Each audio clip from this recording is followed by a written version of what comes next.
저런 작은 문제의식이 여러 사람들이 동의하는 수준이 되면 세상이 바뀔 수 있다는 것을 알게 됐어요. 그래서 이제 제가 그때 보고 있었던 여러 가지 문제들, 빈곤의 문제나 대량 탈상무기 반대 운동, 뭐 아니면 평화운동, 인권운동, 불평등의 문제, 이런 거 좀 뜬구름 잡는 얘기 같지 않나요? 사실 우리나라 현실이랑은 좀 다르잖아요.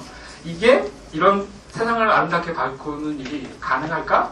근데 이 동영상을 보니까 그럴 것 같은 거예요. 왜냐하면 지금 이런 뭐 소위 소셜 네트워크 서비스, 뭐 페이스북 이런 거 다들 하시나요 혹시? 네, 우리나라에도 1000만 명을 돌파했다고 하는데요. 이렇게 다양한 형태로 이제 사람들의 의사소통 방식이 막 바뀌고 있는 것 같아요. 여기에 있는 것 중에 하나는 여러분들이 다 이용해봤을 것 같은데요. 뭐 야후나 뭐 페이스북, 트위터, 뭐 구글 뭐 이런 것들 다 이해해봤을 텐데요.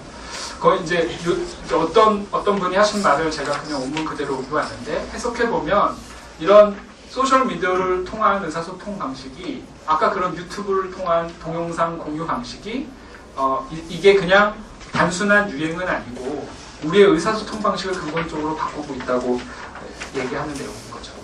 저는 이 얘기를 듣고 이제 한국에 돌아와서 뭔가 좀 의미 있는 사회혁신가가 돼야 되겠다라는 큰 마음을 먹고 한국에 왔습니다. 한국에 와가지고 이제 어느 장소에서 어디에서 할까를 맨 처음에 엄청 찾았어요. 엄청 막 찾고 돌아다니다가 우연히 서울시청에 누구를 만나러 왔다가 옆에 보면은 북창동이라는 데가 있어요. 남자분들은 다 들어보셨을 거라고 제가 추측하는데 여자분들은 혹시 모르실지도 모르는데요. 북창동은 우리나라에서 유흥문화가 가장 잘 발달된 곳이었습니다. 네, 한때 이제 지금도 그곳에 가면은 이렇게 그 성을 매매하는 호객꾼이랑 이제 술에 취한 이런 사람들이 한때 엉켜가지고 이제 가격 협상을 하죠. 그러니까 저는 우연히 이제 서울시청에 왔다가 길을 잘못 들었는데 정말 길을 잘못 들었어요. 네, 길을 잘못 들었는데 이제 거기서 그거를 보게 됐어요. 저는 잘은 모르겠어요. 저는 이빨만 공부한 사람이니까요. 잘은 모르지만 자본주의의 가장 나쁜 것은 인간이 매매의 대상이 되는 거라고 저는 개인적으로 생각해요. 아까 선현봉사 문제도 같은 문제잖아요. 그거를 좀 어렵게 표현하면 뭐 인권이겠죠. 그래서 저는 이걸 바꿔야 되겠다. 여기부터 시작해야 되겠다는 생각을 하고 아까 그 스페이스 노아랑 닥터먼 치과위원을 만들게 됐습니다. 오늘의 이제 워크숍 첫 번째는 이제 소통이 어떻게 가능한, 저는 사실 제일 중요한 게 소통의 제일 중요한 것은 무엇을 목격하느냐라고 생각하거든요. 그래서 이제 처음으로 저희가 질문을 던져볼 거는 실리콘밸리 혹시 다 들어보셨죠? 실리콘밸리는 미국 서부에 있는 한 단지인데 여기에 소위 세계 최고의 기업들이 한 군데 다 모여 있어요. 저희가 이 소통을 고민하기 전에 이 실리콘밸리를 한번 고민해보면 되게 좋거든요. 제가 첫 번째 워크숍 저희 주제는 실리콘밸리는 세계 최고의 기업들이 많은데 가만히 보면 이게 아까 제가 얘기했던 뭐 유튜브니 뭐 페이스북이니 이런 소통을 엮고 묶는 기업들이 되게 많습니다. 그러면 왜 이곳에 다 모여 있을까요? 되게 다양한 이유들이 있거든요. 저희가 먼저 지금 여기 그룹으로 이렇게 앉아 계시잖아요. 이 그룹에서 한 10분 정도 먼저 자기 생각들을 먼저 만약에 정답을 모르시겠는 분은 이건 사실 답이 있는 주제는 아니죠. 이 주제 자체가 답이 있는 건 아니고 이 자기 생각을 가능하면 자기 생각을 주변 분들이랑 토론해 주시고요. 그리고 뭐 정 모르시겠는 분들은 휴대폰으로 검색을 하시거나 다른 뭐 똑똑한 사람들이 써놓은 거를 아이패드로 검색해 주셔도 좋고요. 검색해 주셔도 좋겠습니다. 지금부터 지금 12시 50분인데요. 한 10분 정도 이제 그룹 토론을 시작하도록 하겠습니다. 이건 답이 없는 거니까 뭐 끝나고는 저희 팀 발표를 할 거예요. 팀 발표를. 네. 왜냐하면 저희가 오늘 주제가 소통이잖아요. 제일 중요한 건 서로의 생각을 나누는 게 제일 중요해요. 지금부터 시작하겠습니다.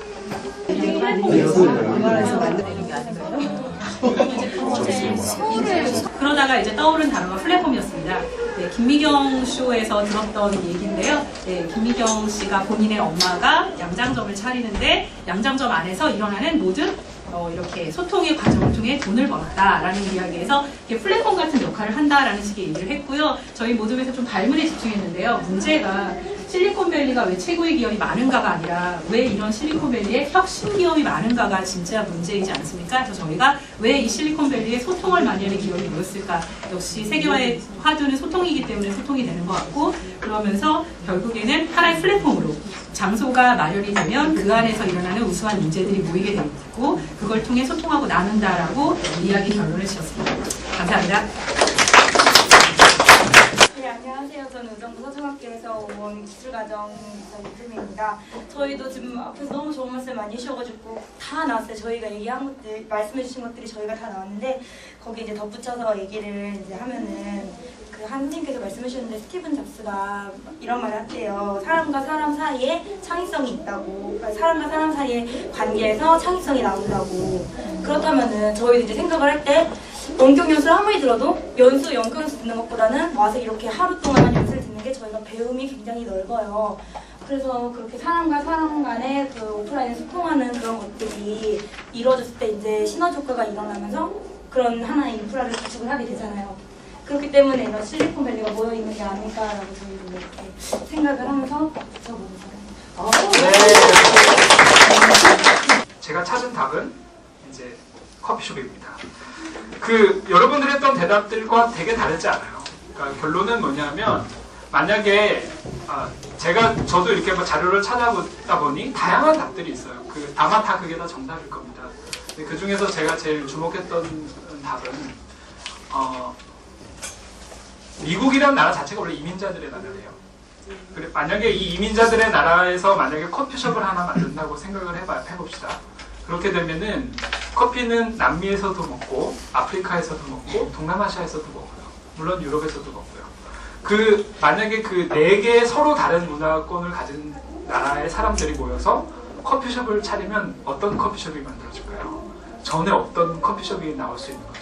그런 거를 여러분들이 했던 답이랑 다 똑같죠. 플랫폼이 됐던 거죠. 실리콘밸리로 상징되는 플랫폼이 돼서 거기서 다양한 문화 경험을 가졌던 사람들이 충돌하게 해줬던 거죠. 그리고 역시 사람이고, 또 이곳이 실리콘밸리 맞는 것 같네요. 여기 다양한 기술 과정부터 시작해가지고 국어, 사회 다양한 영역의 그 과목의 경험을 가진 분들이 집단 유성의 힘을 이용해서 서로의 경험들이 충돌해서 답을 내는 과정이죠. 그게 아주 세련되게 잘 된 곳이 아마 실리콘밸리였던 것 같습니다. 거기에는 뭐 실수를 허용하는 문화라든가 아니면 실수한 사람에게도 그 펀딩을 해주고, 똑같은 커피 가게가 만들어줘도 글로벌 기업이 생성되는 것들, 이런 다양한 더 웰메이드 프로세스들이 이제 만들어지면서 지금의 실리콘밸리가 된 것 같습니다. 두 번째 저희 질문은 재미있는 상상이죠. 어렸을 때 많이 했었던 상상이에요. 돈을 아마 교재가 나가서 아마 조금 추측을 하시는 분들도 계실 것 같긴 한데, 여러분들이 어마어마한 거부가 됐어요. 로또에 당첨이 됐습니다. 다음 세대를 위해서 사용한다면, 이거 주제가 좀 너무 광범위하니까 소통을 위해 사용한다면 나는 돈을 어떻게 쓰고 싶다. 이것에 대해서 한번 토론을 해보려고 해요. 방법은 또 정답은 없는 거죠.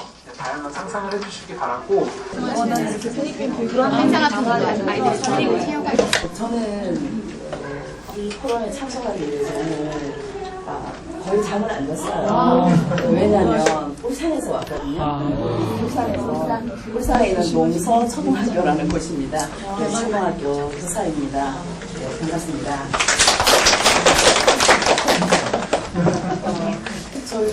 저는 사실은 돈을 학교 선생님이니까 돈을 어마어마하게 갖는다는 생각을 조금 하지는 않고 살았던 것 같아요. 그래서 선생님께서 어마어마한 돈을 이랬을 때 얼마 정도 이렇게 생각을 했거든요. 근데 이왕 어마어마한 돈이 생겼으니까 뭐가 한번 좀 잘 써보자 해서 저희 여기 선생님들께서 여러 가지 얘기를 많이 해주셨어요. 그 키워드를 한번 제가 모아서 하나를 만들어서 설명을 해드리겠습니다.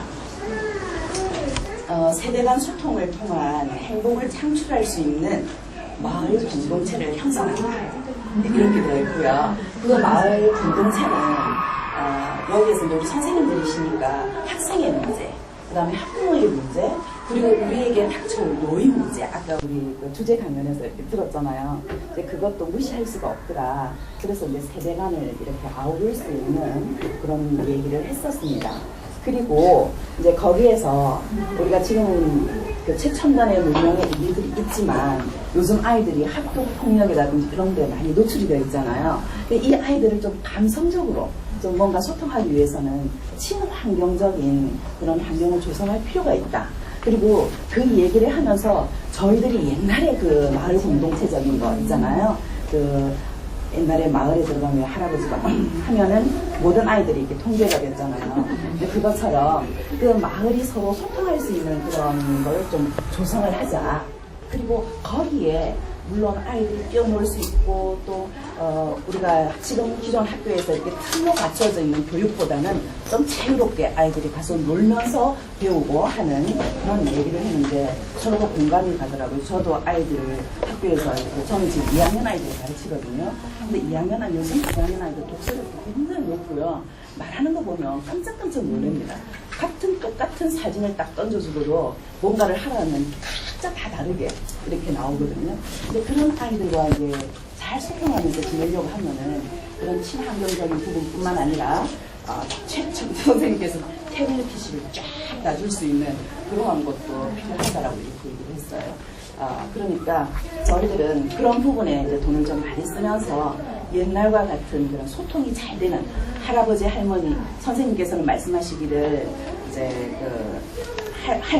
우리 할머니가 아니지만 마을에 있는 할머니가 아이들을 케어할 수 있고 또 우리 학부모님들께서 여러 가지 학부모 교육도 안 되지만 이제 그런 학부모 교육을 한다면 이제 직장에서 근무하는 듯이 인정을 해서 직장에서보다 돈을 더 주면 와서 이제 교육을 받지 않겠냐. 그러면 이제 학부모가 변할 수 있을 것이다. 라는 그런 얘기도 했었습니다. 네. 저는 그 파주의 그 봉일천 고등학교에서 근무하는 수학교사 박종필입니다. 반갑습니다.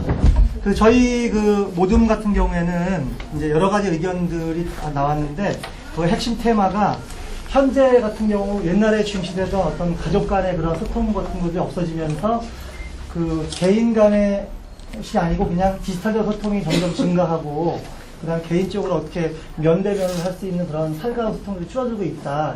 이거를 갖다가 기소통을 죽이는 건지 뭐하고 거기에 보태서 그 아날로그적 소통을 갖다가 좀 더 증가시킬 수 있는 그런 방법을 좀 만들었으면 좋겠는데 우리 학생들이나 아이들이 그러한 방법 자체를 배울 수 있는 그런 장들이 어릴 때부터 이렇게 마련되지 않는 것 같다.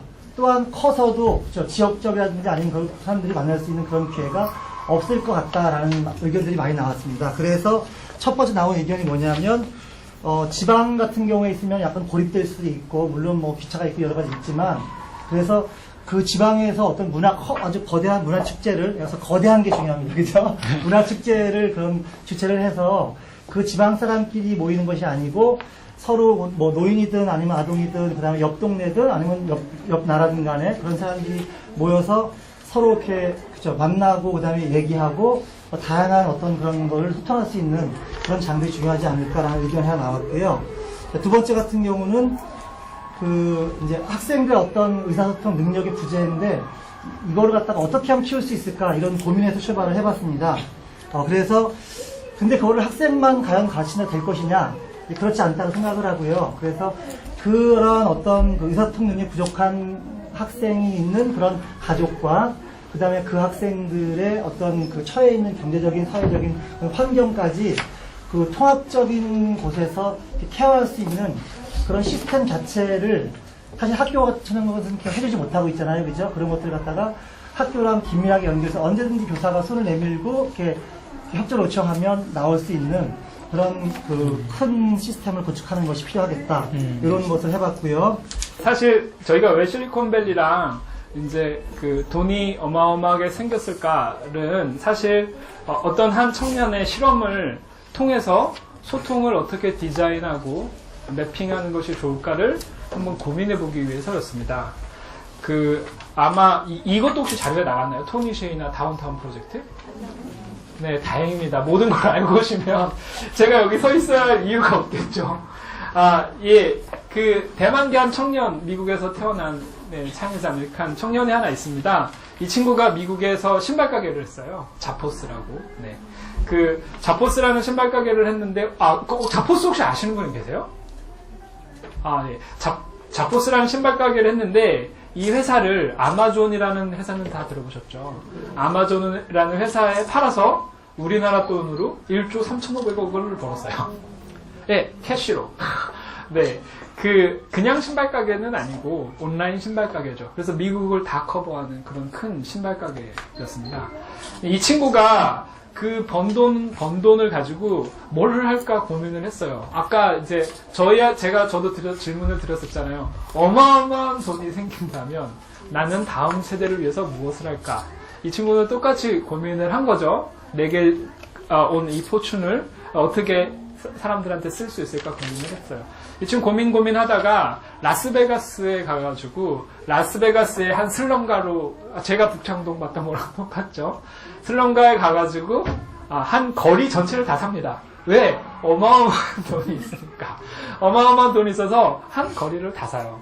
한 거리를 다 사가지고 거기에 이제 뭔가 새로운 일을 꿈꾸는 사람들, 우리 그런 사람들 혁신가라고 부르기로 합시다. 그러니까 세상을 더 아름답게 바꾸고 싶어하는 이런 혁신가들, 선생님들의 바로 제자들이죠. 이런 뭔가 새로운 일을 하고 싶어하는 이런 청년들을 계속 불러 모읍니다.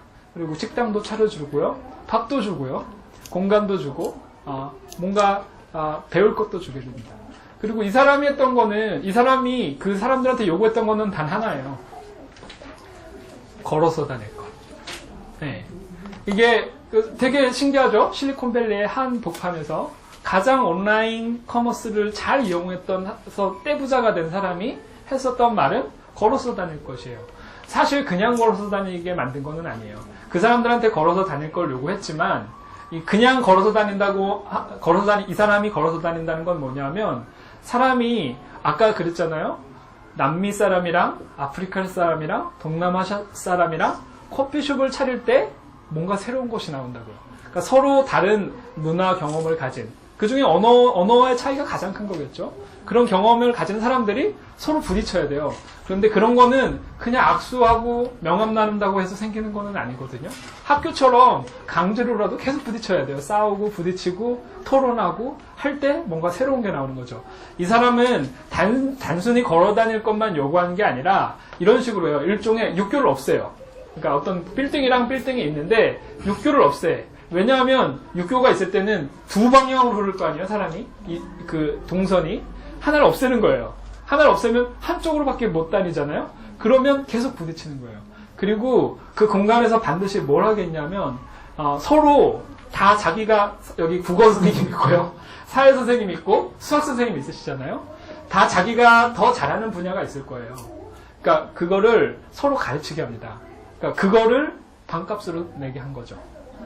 그러니까 이걸 이제 이 사람은 세 가지 원칙이 있는데 그 첫 번째 원칙이 컬리전이에요. 부딪히는 거. 문화, 경험과 경험이 부딪히게 하고 지식과 지식이 부딪히게 하는 거. 두 번째 실험은 뭐냐 하면 코러닝이에요. 코러닝. 그래서 코러닝이고 세 번째는 이거는 좀 그렇지만 커넥티드니스. 연결되는 거. 요 세 개를 이 도시에 실험을 하게 됩니다. 사실은 이 소통이라고 하는 거는 그냥 이런 게 있으면 좋겠어 라는 걸로 되는 거는 아닌 거죠, 사실은. 어떤 구체적인 고민이 좀 필요하다는 생각이 들어요. 학생과 선생님.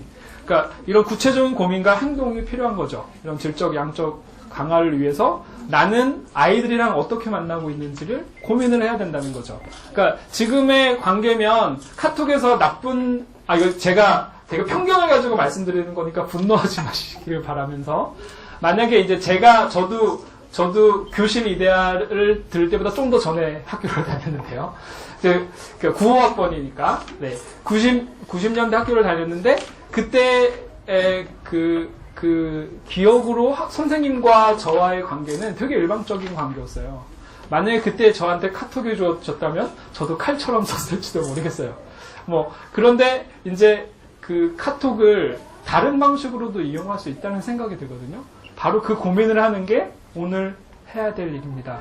그러니까 어떻게 해야 내 경험과 지식이 학생과 부딪힐까? 아니면 학생과 그 선생님과 부딪힐까? 또 가정도 있잖아요. 저도 사실 저희 부모님이랑 의사소통이 안 돼요. 네.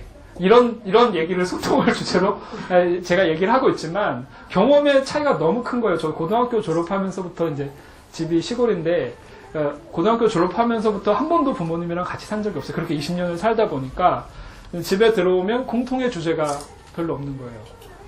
저는 이제 개인적으로 크리스찬이기 때문에 종교 얘기를 주로 하죠. 뭐 교회는 열심히 다니니 뭐 이런 게 저희들의 주된 주제인데 사실은 그 핵심에 저의 진짜 관심사에 대해서 부모님이 알지를 못하죠. 그거를 만들어주는 게 소통인 거고 그것은 단순히 아니야 내가 내 부모님과 더 대화를 잘해야겠어로 끝나는 게 아니라 디자인을 해야 된다는 거죠. 매핑을 해야 된다는 거죠. 그래서 저희의 오늘 마지막 주제는 여러분들의 현장입니다. 현장. 여기에는 꼭 학교 현장은 아니어도 괜찮을 것 같아요. 제 생각에는. 주로 선생님들이 모여 있으니까 사실 학교 현장에 대한 고민은 이미 좀 됐는데 제도적인 문제 때문에 해결하지 못하는 것들도 되게 많을 것 같아요. 또 어마어마한 돈도 없고요. 네, 여러 가지 문제들이 있겠지만 지금 있는 방법, 지금 가진 것, 뭐 수업 시간이 있을 수도 있고요. 또 카톡방도 있긴 있잖아요, 사실. 블로그도 있고. 그 다음에 뭐 운동장도 있을 수 있고요. 다양한 형태의 장소들이 있을 거라고 생각합니다. 그 스페이스, 아이들이랑 만나는 공간, 혹은 가정에서의 내 자녀와 만나는 공간이 있나요? 그러니까 저녁이 있는 삶이 있나요? 밥을 자녀와 매일 같이 먹고 있나요?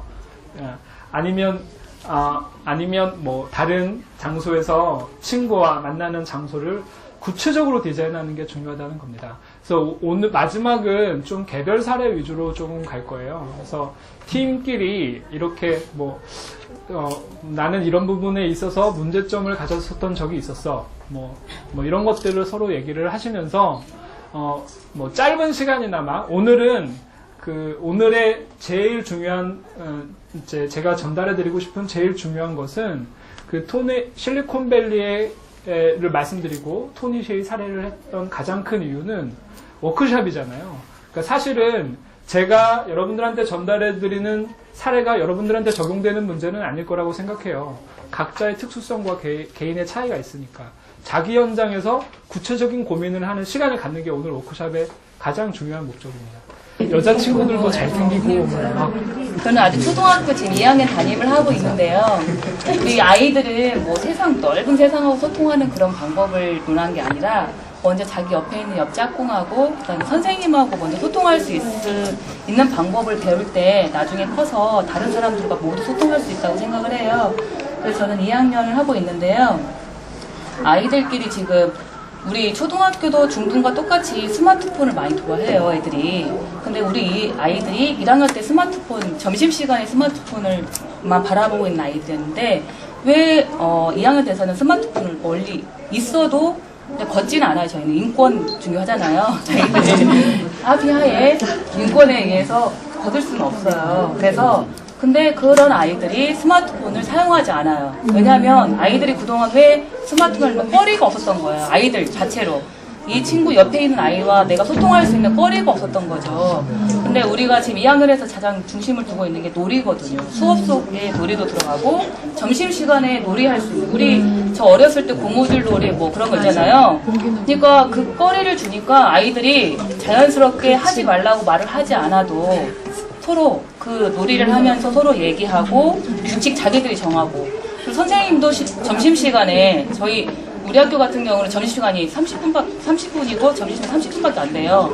근데 선생님도 그 30분 동안 쉬어야잖아요. 솔직히 힘들잖아요. 초등은 더 힘들어요. 아침부터 애들 4시 10분에 갈 동안에 같이 있어야 되거든요. 그래서 점심시간은 옆에 선생님하고 같이 얘기하고 싶은데 그걸 포기하고 가서 같이 놀이에 들어가는 거죠. 그러니까 아이들이 점심시간 선생님 오늘 밥 먹고 빨리 오셔야 돼. 밥 드셔야 돼요. 같이 놀이하게요. 그러면 저희가 이제 그냥 선생님으로서만 아이들을 바라볼 때랑 그 놀이 속에 들어가서 아이들하고 같이 놀아주면은 아이들 사이에 어떤 의사소통이 이루어지고 아이들 문화가 어떤지 조금 이해할 수 있거든요. 그러니까 저는 거리를 주는 게 중요하고 구석이 같이 어울리면 소통할 수 있다고 생각합니다.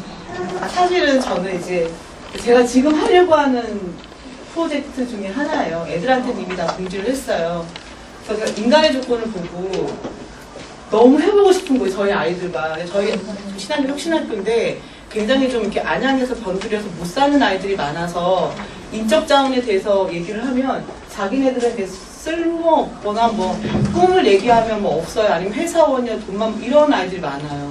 너무 안타까운 거예요. 니들도 인재라는 걸 너무 알려주고 싶고 니들도 얼마든지 세상을 바꾸고 싶다는 게 저의 가장 큰 목표여서 인재의 조건 아하 프로젝트라고 애들한테 공지를 한 다음에 인간의 조건처럼 아이들이 5일 동안 기획서를 써서 기획 의도랑 다 만들어가지고 기획서를 제출하고 그 다음에 그 주제들을 전체 아이들한테 3만 전체한테 이렇게 투표를 해서 5개를 만들어서 5반이거든요. 하나의 프로젝트를 하는 거 5일 동안 처음 해보게 하는 거 다 영상도 만들어 보고요. 그래서 그 나중에 그 프로젝트를 통해서 이렇게 이 마크 같은 것도 애들한테 디자인하기로 했거든요. 그래서 그 유치실을 만들면은 이제 일반 아이들 거는 2반 아이들한테 투표를 하게 해서 그 중에 반당 하나씩 만들면 아침 자습 시간에 5편을 보여줘서 전체 학생, 저희 그래봤자 400명밖에 안 돼요. 1, 2, 3학년 다 해봤자. 전체 아이들한테 이제 그 스마트폰 그 마크 있잖아요. 그 뭐죠? 그림 마크 다 찍으면 설문할 수 있잖아요. 네, QR코드를 이제 해놓고 전체 설문해서 그 중에 이제 우수상 선정해서 제가 시상도 하겠다. 마지막에는 이걸 겪으면서 겪었던 문제점 어떻게 해결했는지 그 다음에 자신이 그 인간의 조건을 보면 그걸 따르는 것도 있고 또 좀 더 나아가서 자기가 새로운 방법을 만들어내잖아요. 그런 것들 한번 소감물을 만들어내서 아이들한테 한번 하면 나중에 보여주면 본인이 보잘것 없지만 아이들이 세상을 위해서 뭔가 노력하는 게 보이잖아요. 그래서 뭔가 좀 아이들이 좀 이렇게 자기들도 인적 자원으로서 가치가 있다라는 그런 약간 자존감을 심어주고 싶어서 그런 거 이제 하겠다고 말을 선포해놨어요. 그래서 지금 이제 인간의 조건을 실천하고 있는 단계거든요. 그래서 이게 잘 성공을 하면 내년에는 애들한테 나도 처음 하는 거다. 너무 설렌다. 근데 선생님도 시행착오가 있을 수 있다. 좀 더 많은 방법이 있으면 언제든지 얘기해줘라 라고 일단 얘기해서 애들도 되게 지금 기대를 하고 있어요. 그래서 함께 만들어가볼 생각입니다. 이렇게 하면 아이들이 세상과 좀 더 소통할 수 있지 않을까 생각합니다. 생각하거든요. 우리가 소통을 이제 사람들이 생각할 때 관계 개선 문제로 자꾸 해석하는 분들이 되게 많아요. 그쵸? 우리가 소통을 하면 난 저 사람과 더 좋은 관계가 될 거야. 이런 오늘 주제는 사실은 그거는 아니었어요. 저는 실리콘밸리에서의 소통은 뭐였죠? 혁신적인 아이디어였죠. 그래서 그게 엄청난 돈을 벌게 해주는 글로벌 기업들을 만드는 거였습니다. 그러니까 소통은 관계 개선도 맞는 말이지만 혁신적인 아이디어를 불러오고요. 여기 아마 교수법에 대해서 배우셨을 것 같긴 한데 창의력은 어떨 때 생길까요? 네, 창의력은 뭐 레오나르도 다비치나 스티브 잡스 같이 아예 내추럴본으로 태어날 때부터 이런 사람들도 물론 존재할 수 있겠죠.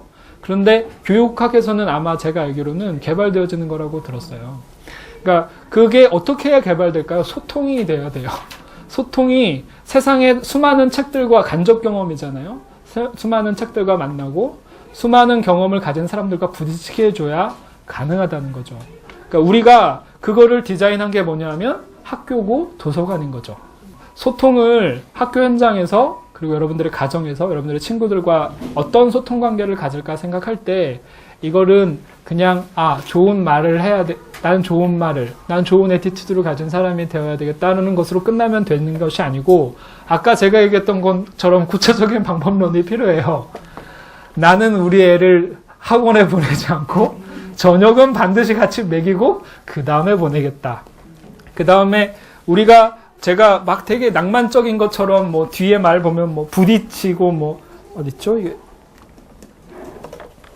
뭐 세상의 경험과 지식에 더 많이 마주치고 부대끼고 나누고 이거 얼마나 나이브한 말입니까 사실은. 되게 실제로 쉽지 않은데 실제로 현실적인 거는 뭐냐면 내 남편과 나는 어떤 의사소통의 시간을 언제 어디서 갖겠다가 되게 중요한 거거든요. 그걸 학교 현장에서 가정에서 고민해 보시기 바랍니다. 감사합니다.